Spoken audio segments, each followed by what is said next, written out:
Hi guys, welcome to Dr. Comfort's Health Hub, and as you already know, I'm Dr. Comfort, aka the Wellness Warrior. Good to speak to you again. So we're going to be continuing our discuss on hypertension. So this discuss is particularly on hypertension in the young. So we do not particularly expect that people less than 40 should be hypertensive, medically speaking.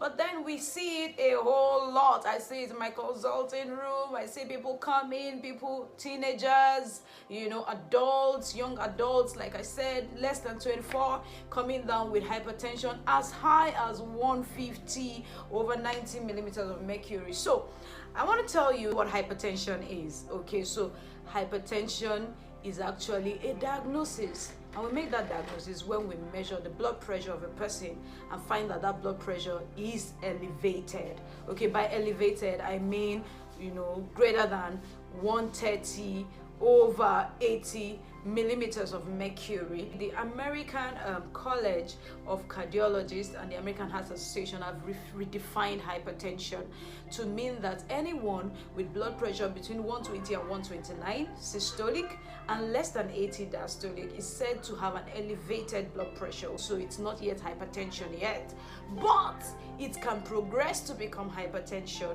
and which is defined as systolic blood pressure between 130 and 139 and a diastolic of between 80 and 89. So if you've gone to measure your blood pressure before and your blood pressure falls between this range, you need to watch it. You may be hypertensive and we need to check you again, okay, to make that diagnosis. We confirm at least 4 hours apart or on 2 different visits. And there are some people that are so afraid of doctors, and you come in, we call it the white coat hypertension, and then they measure the blood pressure and it's in the roof because they're so scared.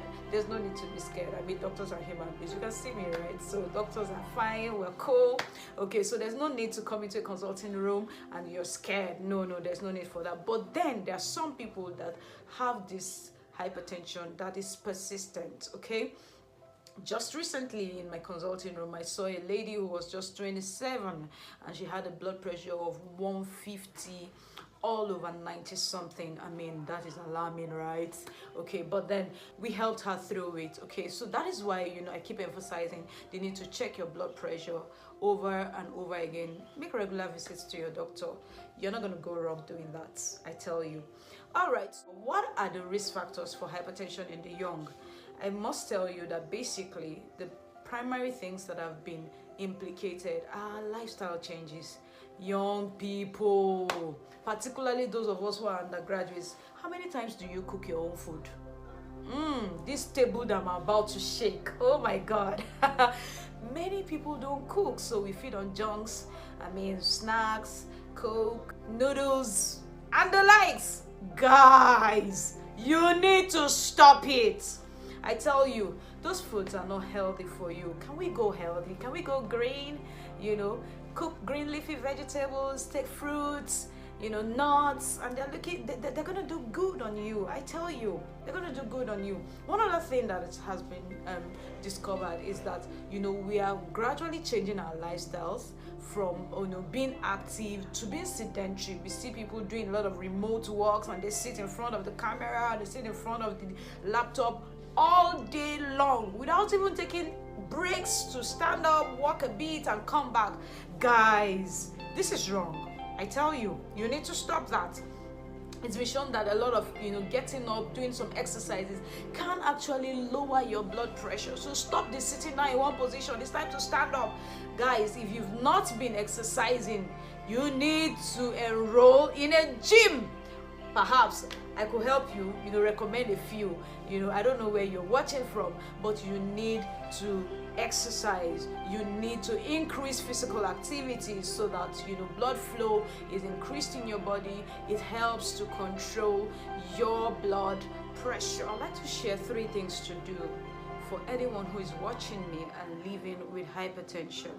The first thing to do is visit your medical doctor.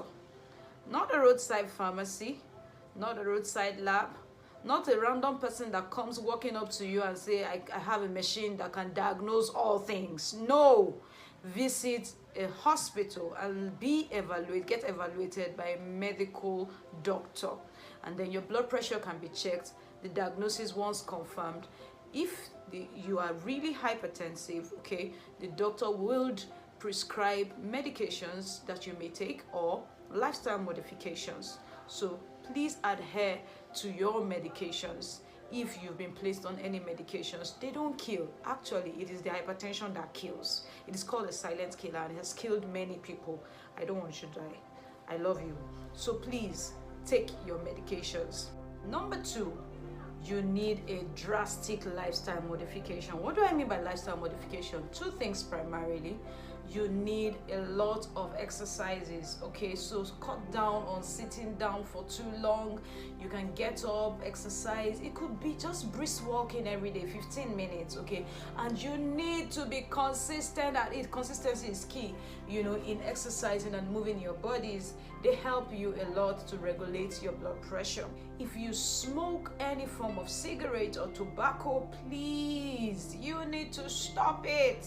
It's been shown to increase the risk of hypertension and you need to stop it. If you take alcohol, please, it's either you reduce harmful alcohol intake or you stop it outrightly. Then finally, number 3 thing that you have to do is to pay attention to your diet. Yes, like you know, you are what you eat. So check the labels before you eat. Ask yourself, this thing I'm going to eat, what's the effect it's going to have on my blood pressure? Is it going to help me? Is it healthy for me? Or is it going to harm me? And I want to encourage you to choose healthy foods today. Please stop the junks. I'll see you again.